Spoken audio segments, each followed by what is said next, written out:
Sorry, I didn't film anything else other than the shots from the drone. Part of the reason was because I was so nervous to fly the drone that I forgot to shoot transitional shots for today's vlog, so I apologize about that. But in a little bit, I actually want to take the Mavic Mini and the Holystone out and do a comparison of the video quality so you can see the difference between the two. I want to show you exactly how small and compact Mavic Mini is. This is the transmitter.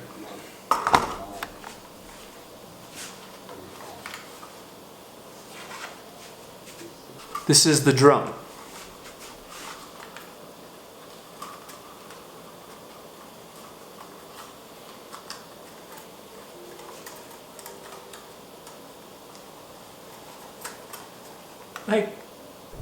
I don't think it's wise to carry a drone in your pocket. I just think that it's crazy to see how small this drone is, but yet how high quality of a drone it is in spite of its size.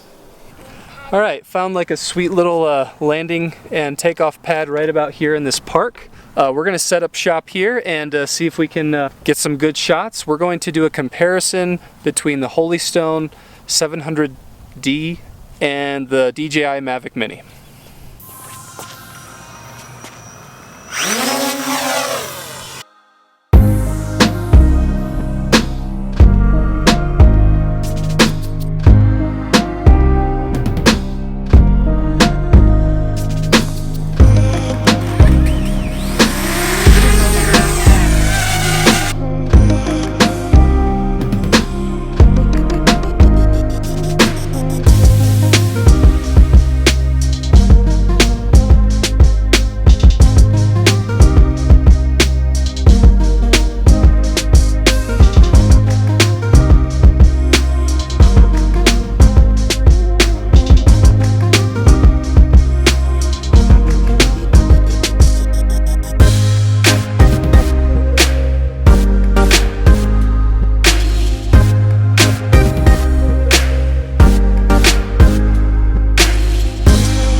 As you can see for yourself, there is a huge difference in the video quality. Now, the Holystone, that's a $200 drone, and the handling of that drone is actually really good, and for 200 bucks, the video quality is about what you expect. It is, in my opinion, a really good $200 drone. The Mavic Mini though, at 400 bucks, with that great of video quality as well as responsiveness to the control and even range as to how far it can go, it just knocks it out of the ballpark. Depending on what you're interested in, the $200 range, Holystone is great, but if you can bump it up and get something from DJI, like the Mavic Mini, it's an awesome drone.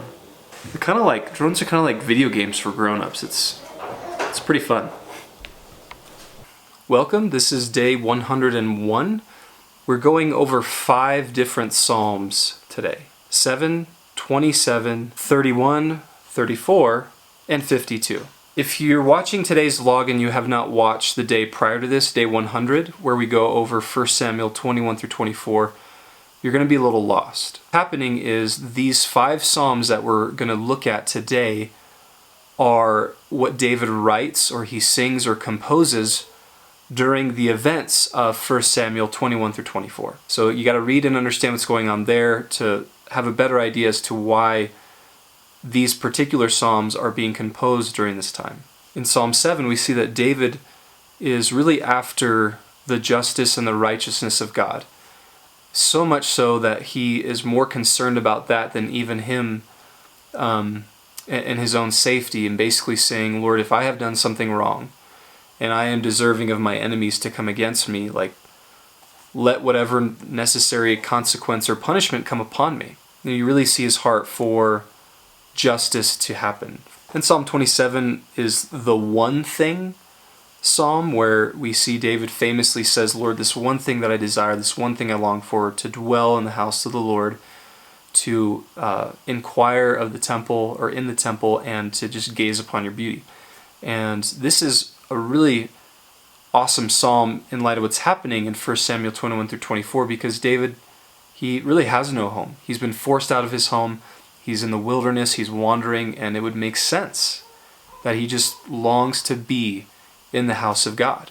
Psalm 31, we see David